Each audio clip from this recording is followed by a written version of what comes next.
आज हम अपने इस वीडियो के माध्यम से बात करते हैं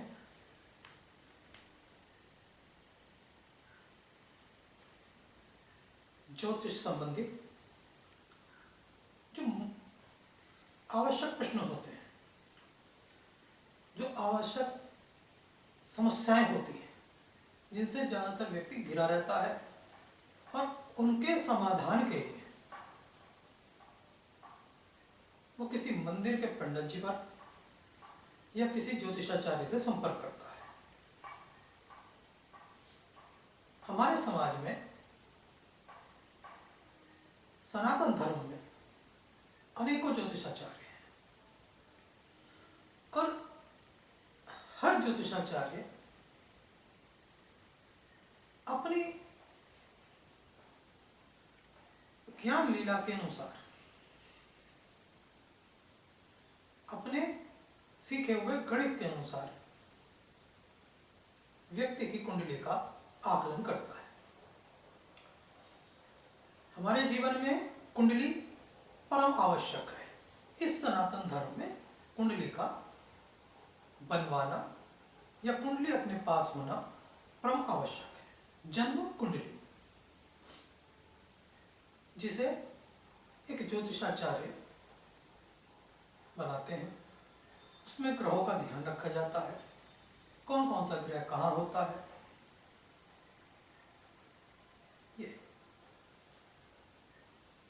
ये हमारे सनातन धर्म की, हिंदू समाज की एक तरीके से धरोहर है। तो चलिए बात करते हैं उन मुख्य प्रश्नों की, उन अहम प्रश्नों की, जिससे मानव समाज समस्याओं से घिरा है। समस्या होती है, मेरे पुत्र या पुत्री का विवाह कब होगा, मेरी नौकरी कब लगेगी, ग्रह कलेश कैसे शांत होगा, संतान का क्या योग है ना, मेरा बच्चा किस ओर पढ़ाई में लगेगा, किस ओर जाएगा, मेरे पति की कुछ बुरी आदतें हैं, कुछ अनेकों इस तरह के प्रश्न होते हैं। यहां हम एक बात क्लियर करते हैं कि आप कि जो भी आपके साथ समस्याएं उत्पन्न होती हैं, उसका पूर्णतया कारण आपके नक्षत्र नहीं होते, आप स्वयं होते हैं और दोष दे बैठते हैं नक्षत्रों को, ग्रहों को।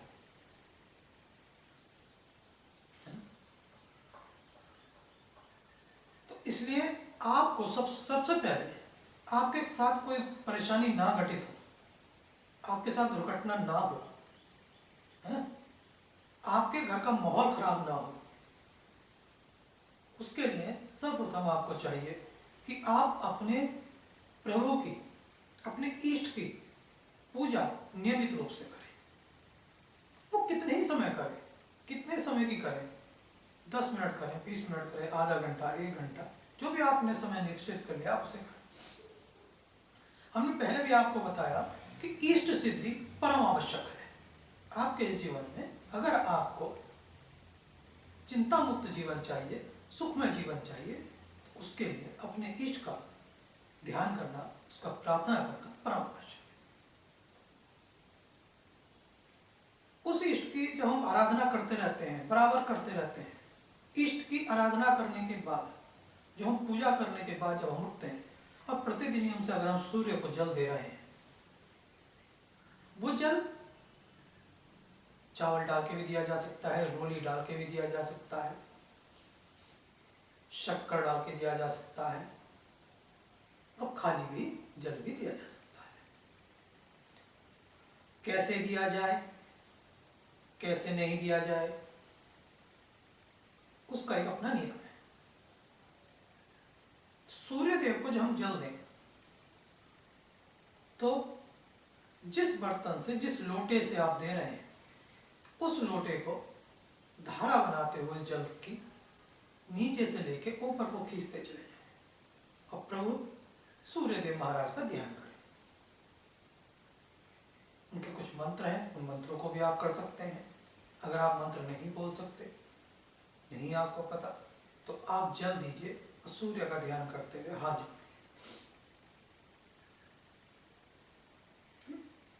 जब भी आप सूर्य को जल दें तो आपका मुख पूरब को, इसका ध्यान रखा जाए।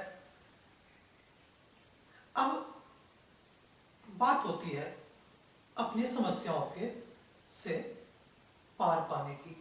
हमें पग पग पर, समय समय पर ज्योतिषाचार्यों के पास जाना पड़ता है। वो ज्योतिषाचार्य अपने ज्ञान अनुसार हमें कोई राशि का नग बता देते हैं, कुछ उपाय बता देते हैं, जिन्हें हम करते हैं और करने से कुछ लोगों को लाभ मिल जाता है, कुछ को नहीं मिलता। लेकिन जिन्हें लाभ नहीं मिलता उसका उत्तरदायी वो अपने उस ज्योतिषाचार्य या उस ब्राह्मण को ठहरा देते हैं, जबकि ऐसा निष्पाप है, गलत है। इसलिए आपको ये ध्यान रखना होगा कि आपको जिस तरह से बताया गया है, जिस तरह से समझाया गया है, आप उसी तरीके से करें। अगर आप अपने इष्ट की पूजा कर रहे हैं, नियमित रूप से पूजा करें। अपनी पूजा को घटाएं नहीं, अपनी पूजा को बढ़ाने का प्रयत्न करें। जिस दिन आपका अवकाश रहता हो, जिस दिन आपको छुट्टी हो, जिस दिन आपको फुर्सत हो, साप्ताहिक एक हवन अवश्य करें। साप्ताहिक हवन अवश्य करना चाहिए, जिससे आपके घर की शुद्धता होती है, आपके वातावरण की शुद्धता होती है, आत्मीयता शुद्ध होती है, आपके शरीरों में घुसे हुए जीवाणु, कीटाणु सब दूर हो जाते हैं। तो इसलिए अपने घर में साप्ताहिक हवन जरूर करें। शंख जरूर रखें अपने घर में, उस शंख की ध्वनि प्रतिदिन करें, ध्यान से करें। इसलिए आपको चाहिए कि आप वाचालता छोड़कर ध्यान पूर्वक सुने, समझें और उस कार्य को गतिमान में रखते हैं। यदि आपका कोई दुश्मन हो गया है, आपको बहुत परेशान कर रहा है, वो आपका पड़ोसी हो सकता है, आपका रिश्तेदार हो सकता है, आपका मित्र हो सकता है, तो आप 7 दिन का प्रण करते हुए बजरंग बाण जपें। उससे आपकी उस दुश्मन जो शत्रु बन गया है, कुछ समय के लिए शत्रुता निभा रहा है, उससे शत्रुता खत्म हो जाएगी। आप बजरंग बाण को अपने भय भगाने के लिए भी कर सकते हैं। बजरंग बाण को आप कार्य सिद्धि के लिए भी कर सकते हैं। बजरंग बाण को कम से कम 7 बार अवश्य करना चाहिए। अब कुछ लोगों की बात ये आ जाती है, आज भी हमारे हिंदू समाज में, सनातन धर्म में कुछ ऐसे लोग हैं जिन्हें ये नहीं मालूम है कि बजरंग बाण होता क्या है, ये कौन से शास्त्र में लिखा गया है। आज भी ऐसे लोग हैं। हमारे पास बहुत से लोग आते हैं, जब हम उन्हें बताते हैं बजरंग बाण, तो वो हमसे पूछते हैं कि वही बजरंग बाण है क्या गुरु जी, ये कौन सी दुकान पर मिलता है, क्या कोई लॉकेट होता है। ऐसे ऐसे अन्य सवाल करते हैं। हम इन्हें ये तो नहीं कहेंगे कि वो मूर्खतापूर्ण सवाल है, वो अज्ञानी है।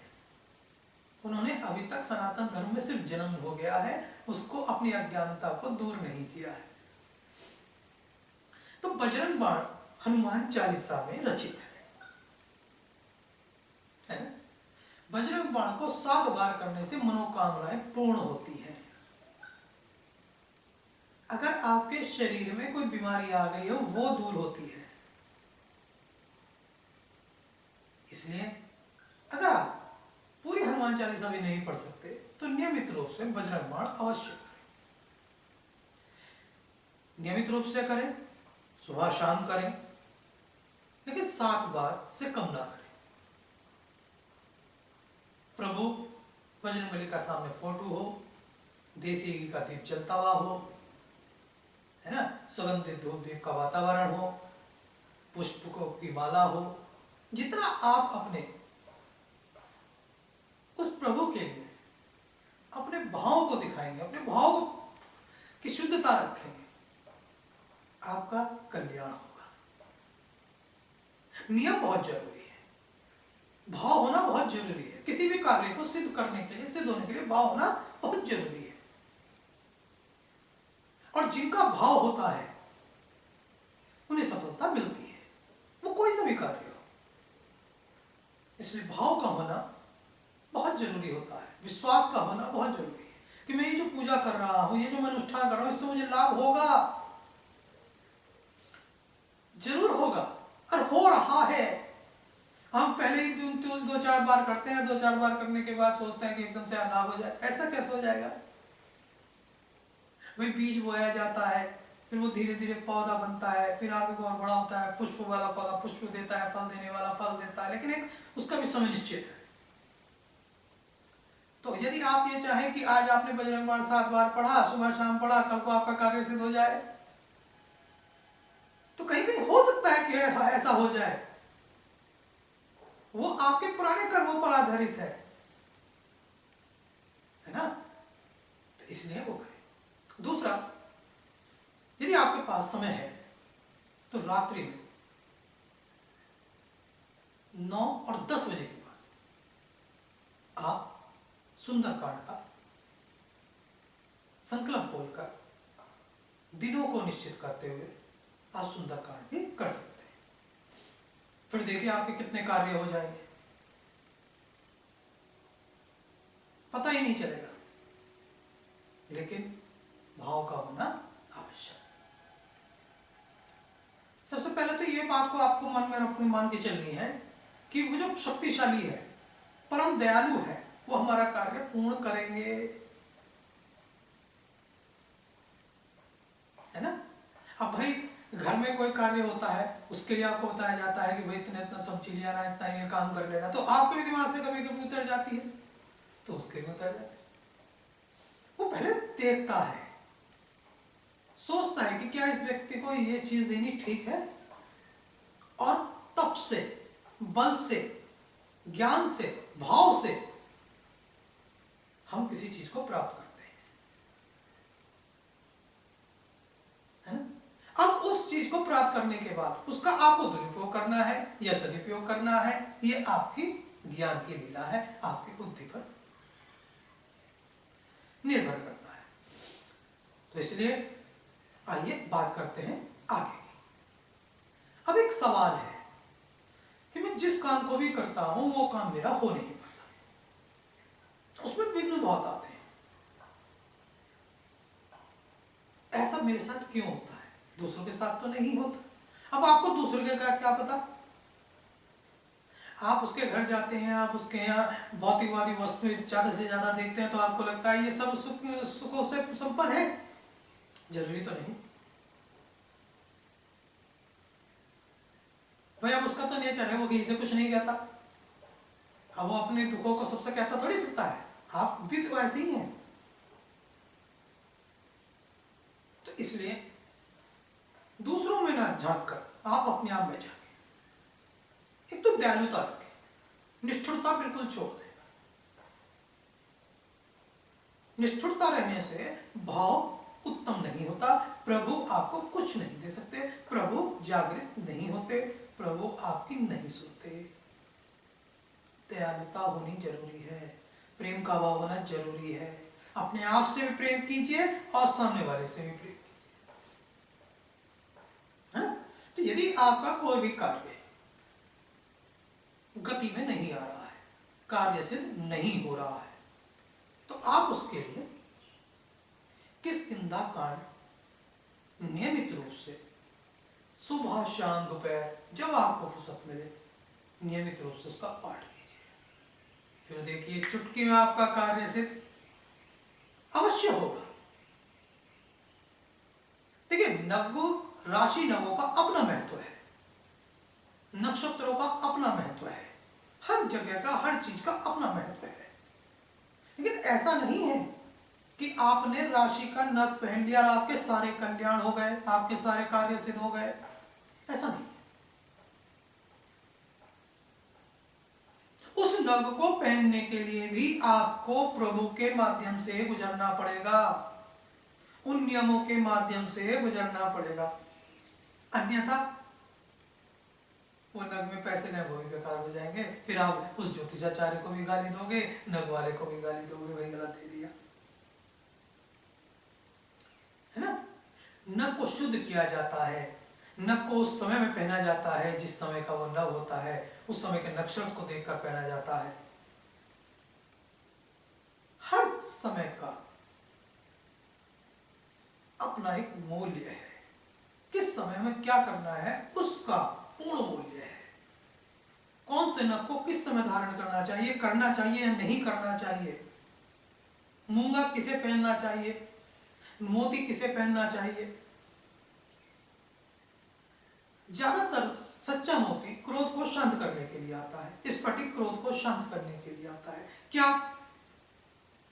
राशि नग धारण कर लेने से, इन नगों को धारण करने से क्रोध खत्म हो जाता है? ऐसा नहीं। हाँ, वो नग अगर सही तरीके से जापों से मंत्रों से सिद्ध करके पहनाया गया है तो उसका वेग, उस क्रोध का वेग कम हो जाता है, बंद नहीं होता, क्योंकि वो आपके अधीन है। कुछ चीजें, यहां तक कि सभी कुछ चीजें आपके अधीन हैं। जब आप स्वयं अपने आप को बदलना चाहेंगे तब ईश्वर आपकी मदद करेंगे, तब आपको राशि के नग आपको मदद कर सकते हैं, अन्यथा कोई मदद नहीं करेगा। भाई हम तो पहनते नहीं, कोई से उंगलियां देख लो हमारी, हम तो नहीं पहनते, और जो पहनते हैं हम उनके विश्वास को तोड़ते नहीं। राशि के नगों का अपना महत्व है, नक्षत्रों का अपना महत्व है, लेकिन सबसे बड़ा महत्व आपका अपना उस प्रभु में लीन होना है, उसकी साधना करना है, ध्यान करना है, मंत्रों का ज्ञान रखना बहुत जरूरी है। अगर आप किसी पीड़ा से गुजर रहे हैं, चाहे वो शारीरिक पीड़ा हो, मानसिक पीड़ा हो, तो आप मंत्र करके देखिए, खूब जपिए मंत्र को, दीन दयाल विरद संभारी हरहु नाथ मम संकट भारी। देखिए कैसे आप चिंता मुक्त हो जाते हैं, उस दर्द से आपको कैसे निवारण मिल जाता है। किसी ज्योतिषाचार्य के पास जाने की जरूरत नहीं है, कहीं जरूरत नहीं है ना। आपकी कोई मनोकामना है, आप समक्ष जाइए, प्रभु के समक्ष बैठिए, उस तस्वीर के सामने बैठिए, अपने इष्ट के सामने बैठिए और मन ही मन अपनी मनोकामना को रखिए, और एक मंत्र है उस मंत्र को जपना शुरू कर दीजिए। लेकिन भाव होना जरूरी है, नियम होना जरूरी है, यम और नियम दोनों होने जरूरी हैं। वो मंत्र कौन सा है? सो तुम जानो अंतर्यामी पूर्वहु मोर मनोरथ स्वामी, है ना। तो इसलिए इन मंत्रों का सहारा लीजिए और अपने भय से बाहर आइए, अपनी मनोकामनाओं को पूर्ण कीजिए, अपने कष्टों का निवारण कराइए। भाई देखिए, राशि के नग पहन लेने से सब कुछ नहीं होगा। हाँ, इष्ट की नियमित रूप से प्रार्थना करने से, पूजा करने से अनेकों कष्ट मिट जाते हैं। जो थोड़े बहुत रह जाते हैं शरीर में, उन्हें आप ध्यान से हटा सकते हैं, साधना से हटा सकते हैं। बार बार प्रयत्न कीजिए, किसी चीज को छोड़ने, त्यागने के लिए उसे बार बार प्रयत्न कीजिए, छूट जाएगी। कौन कहता है शराब नहीं छूटती, कौन कहता है क्रोध नहीं छूटता, कौन कहता है हमारी ये बुरी आदतें नहीं छूटती, सब छूट सकती हैं। लेकिन उसके लिए आप कितना अपने आप से चाह रहे हैं कि ये छूटे, बस कह देते हैं छूटती नहीं, प्रयास तो आप करते ही नहीं। तो इसलिए प्रयास कीजिए। दूसरा,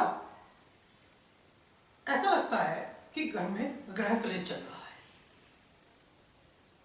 पति पत्नी के बीच सामंजस्य नहीं बैठ पा रहा, संतान के बीच नहीं बैठ पा रहा, संतान अधिक है तो संतानों के बीच में आप सामंजस्य नहीं बैठ पा रहा, तो उसके लिए बाल कांड करें। घर में बैठकर बाल कांड की चौपाइयां नियमित रूप से करें, लाभ होगा। ये नहीं कि आपने एक रामायण तो अपने घर में रखवा ली, व्यास गद्दी भी तैयार हो गई, एक सुंदर सा आपने उनके भगवान का स्थान भी बना लिया, है ना, अपने आपने रिश्तेदारों को भी आमंत्रित कर लिया, पड़ोसियों को भी आमंत्रित कर लिया, और आपने उस रामायण को तो सुना ही नहीं, उस रामायण में बैठ के आपने समय ही नहीं दिया। आप तो कभी किचन में लग रहे हैं, कभी किसी की आवभगत में लग रहे हैं, है ना। तो अगर आप रामायण, कथा, है ना, भागवत या मां भगवती का जागरण अगर आप रखवा रहे हैं तो उसके नियमों को भी पालन करना आपका परम कर्तव्य है। अन्यथा कुछ मत कराइए, जितना आपसे सरलतम रूप से हो सके, सामूहिक घर के जितने लोग बैठ के आराम से पूजा कर सके वो कीजिए। माइक लगा लेने से, ये म्यूजिक सिस्टम लगा देने से, या कथावाचक या फलाने व्यक्तियों को सबको बुलाकर इकट्ठा कर देने से और स्वयं के वहां बैठने से कोई लाभ नहीं होता। भजन कीर्तन स्वयं कीजिए, लाभ होगा। कहते हैं भाई हमारी तो आवाज ही अच्छी नहीं है। जिस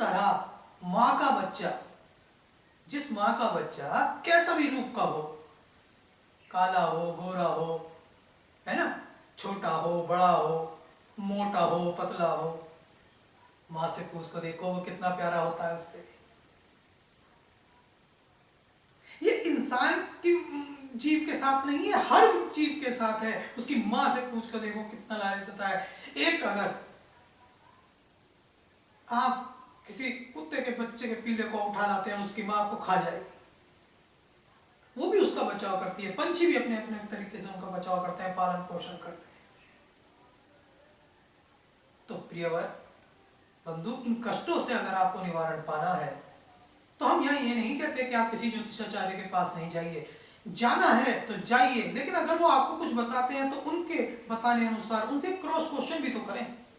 उनसे उस क्रॉस क्वेश्चन करने के बाद आप ये तो जाने कि ये जो आपने मुझे बताया है कि आप पीपल के पेड़ पर नियमित शनिवार को या शाम को या प्रतिदिन आप जो है तेल का दीपक जलाएं, तो इससे क्या होगा, इसमें ऐसा कौन सा तत्व है कि इसके करने से मेरी पीड़ा हरी जा सकती है, मेरे कष्टों का निवारण हो सकता है। जब आप इसे जान लेंगे तो आपके भाव और बढ़ जाएंगे। कोई भी मंत्र करें उसका भावार्थ आपको पता होना जरूरी है, उसका अर्थ का पता होना आपको जरूरी है। और जब भी आप पूजा करें, कितने ही समय करें, उस समय पूर्ण अपना मन वहीं लगाइए। नहीं लगता तो समय निकालकर सुबह जल्दी उठकर ध्यान कीजिए।